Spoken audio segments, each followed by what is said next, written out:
channel Rumah Kreatif Madura dengan aku Fitria Kusnawati. Aku biasanya kalau di RKM dari tim segmen umum sama sponsorship biasanya. Nggak tahu nanti bakal dikemanain lagi, nggak tahu. Nah, sekarang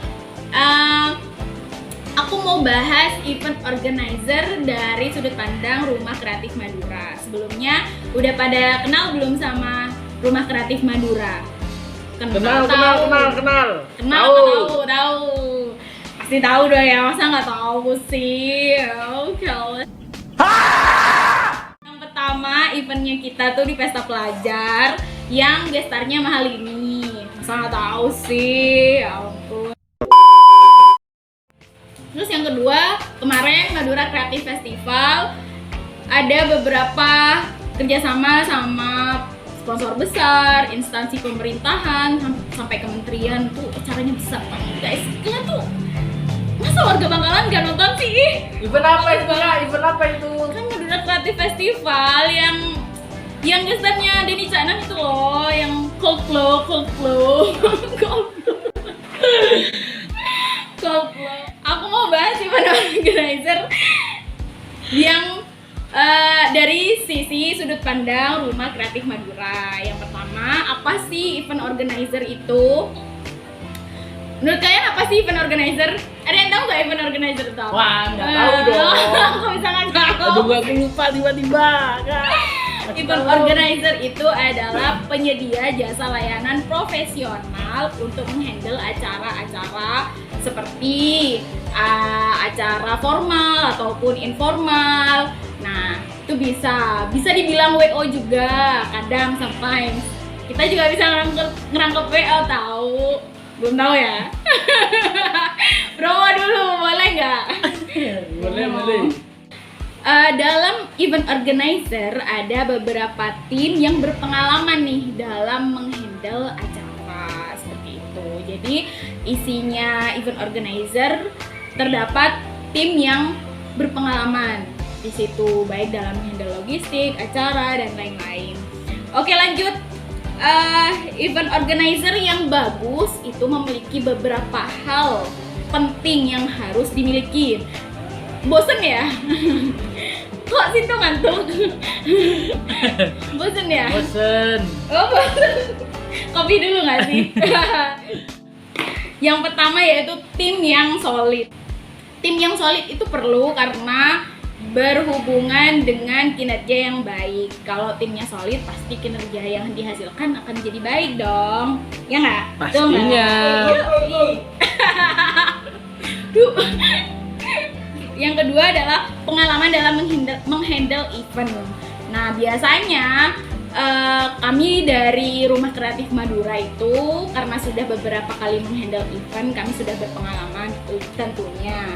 Tapi kita juga membuka peluang untuk para volunteer baru yang ingin memiliki pengalaman dalam menghandle acara seperti kami. Kami di tim inti Rumah Kreatif Madura seperti itu. Jadi tenang aja, di sini pasti akan ada beberapa tim yang sudah berpengalaman. Jadi acaranya sesuai target inline seperti itu. Oke, yang keempat ya, selalu memiliki ide yang kreatif dan inovatif. Kalau biasanya ide yang kreatif dan inovatif ini sangat diperlukan untuk memunculkan strategi pemasaran dan penjualan tiket biasanya seperti itu. Kalau nggak kreatif, orang males beli nggak sih? Iya sih, nggak sih? Terus selanjutnya memiliki banyak relasi.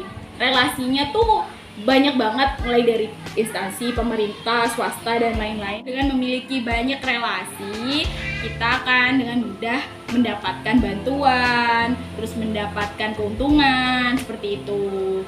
Nah, selanjutnya open kolaborasi atau kerjasama dengan mitra kerja yang lain. Oke, itu dari segi event organizer-nya secara umum. Selanjutnya kita akan bahas cara event organizer itu bekerja kayak gimana sih? Kau pasti penasaran kan seperti apa kerja kita? Kau pasti penasaran kan? Nah, ribet. Maaf ya, ribet. Oke, yang pertama yaitu menyusun konsep acara.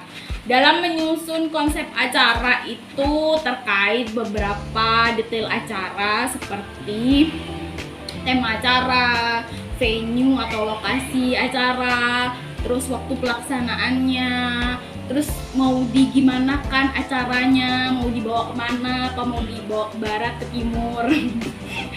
Nggak lucu ya? Ya nggak apa-apa sih. Terus pengisi acaranya, hiburannya, dan lain-lain. Jadi harus pasti, nggak usah ketawa, Bim.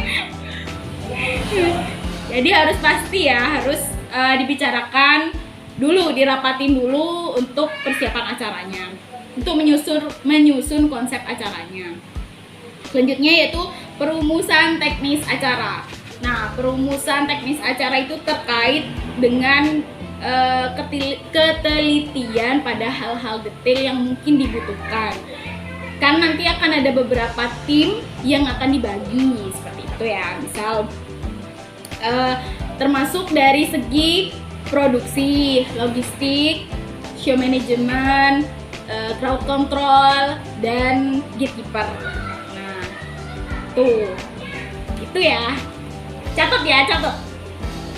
Nggak boleh nggak dicatat. Terus yang ketiga adalah penyusunan anggaran. Nah, ini terkait dengan RAB atau pembuatan rincian anggaran biaya. Nah, hal ini sangat diperlukan karena untuk mengetahui berapa besaran biaya yang akan kita keluarkan nih nantinya pada acara ini. Kan kalau nggak tahu besaran biayanya bingung kan, mau ngajukan ke sponsor gimana kalau nggak ada RAB-nya, ya nggak sih? Jadi harus rencana anggaran biaya harus disusun sedetail mungkin, sebagus mungkin, sehingga menarik minat sponsor dan donatur seperti itu.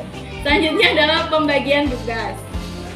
Nah, dalam pembagian tugas ini ada beberapa divisi yang nantinya akan dibagi. Kalau sebelum acara itu biasanya dalam persiapan acara biasanya tim inti dalam bentuk ketua, sekretaris bendahara umum, terus tim advance, tim marketing, dan lain-lain. Itu juga perlu adanya mereka semua karena persiapan acara itu sangat dibutuhkan untuk membangun fondasi pada saat acaranya nanti yang akan berlangsung ini seperti apa, menentukan banget. Oke, selanjutnya dalam pembagian tugas dalam Hamin 2 minggu acara itu biasanya lebih kompleks lagi atau lebih banyak lagi karena sudah mulai menjurus ke dalam acaranya seperti show management, tiketing, produksi, logistik, bla bla dan lain-lain. Nah, itu sangat penting dilakukan karena Hamin 2 minggu itu biasanya acara sudah mulai sudah mulai genting seperti itu. Terus pendanaan. Terkait pendanaan, biasanya pendanaan itu bersumber dari beberapa hal yang bisa kita gali seperti kalau misalkan kita kerjasama dengan instansi pemerintahan, swasta, atau dengan sponsor besar. Nah, selain itu juga kita bisa mengajukan proposal sponsorship kepada sponsor-sponsor dan donatur. Dan jangan lupa di list dulu donatur dan sponsorship apa saja yang kemungkinan potensial nih untuk kerjasama dengan kita, yang sekiranya win-win solution dan sama-sama menguntungkan seperti itu. Terus persiapan acaranya. Nah, untuk persiapan acara ini biasanya dilakukan untuk acara besar di Rumah Kreatif Madura biasanya dilakukan persiapan Hamin 2 atau 3 bulan sebelum acara. Nah, dari situ kita akan menyusun timeline. Nah, timeline ini timeline ini fungsinya adalah untuk mendeadline tugas-tugas kami tiap divisi sehingga tugas-tugas itu terselesaikan di waktu yang tepat dan tidak mengganggu divisi yang lain sehingga memperlancar kegiatan acara nantinya seperti itu. Terus untuk pelaksanaan acara, nah ini krusial banget nih. pelaksanaan acara itu biasanya banyak yang bingung, terutama yang baru-baru atau volunteer. Karena apa? Di situ kita akan menghadapi suatu hal yang kadang nggak terduga atau di luar rencana yang kita bangun. Misal terkait penonton yang membludak, atau ada penonton nakal, atau ada penonton yang rusuh. Nah itu kan kadang di luar kendali kita kan, atau di luar rencana kita. Nah itu butuh yang namanya plan A, B, C sampai Z. Nah di situ kita harus tetap on touch communication dengan sesama divisi dan lain-lain dengan menggunakan walkie-talkie atau HT, karena kita biasanya pada saat genting seperti itu kita dibutuhkan keputusan yang cepat dan tepat, sehingga butuh komunikasi sesegera mungkin. Karena untuk mengambil keputusan sendiri itu kadang belum tepat ya, karena ini kan kerja sama tim, takutnya ada yang salah atau ada yang miskomunikasi, jadi harus komunikasi itu penting. Oke? Kayaknya itu aja deh yang dari aku. Emang ada pertanyaan ya? Nggak ada deh kayaknya. Ada pertanyaannya? Enggak deh, nggak usah kayaknya ya. Udah dicatat ya? Udah. Ya, keluarkan selembar kertas dia. Ya, jadi udah itu aja. Sekian untuk pembahasan event organizer dari Rumah Kreatif Madura.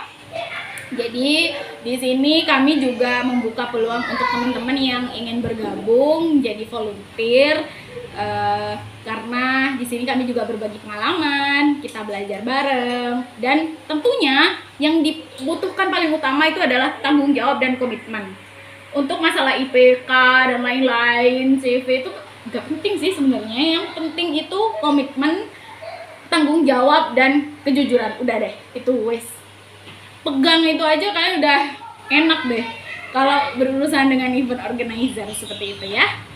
Semakin kalian bagus di event organizer 1, nanti akan membuka peluang kamu untuk di event organizer yang lebih baik, atau yang lebih bagus, atau yang lebih besar. Nah, oh iya, untuk next event kita selanjutnya di Rumah Kreatif Madura ini, kira-kira mau undang siapa lagi ya untuk di Bangkalan ya? Komen-komen ya di bawah. Min, mau undang Dewa 19 dong, atau Noah, atau Ungu, atau Armada. Boleh komen aja di bawah, oke? Jangan sampai ketinggalan. Jangan lupa like, comment, share, and subscribe ya Rumah Kreatif Madura, oke? Sampai ketemu lagi sama aku. Mwah.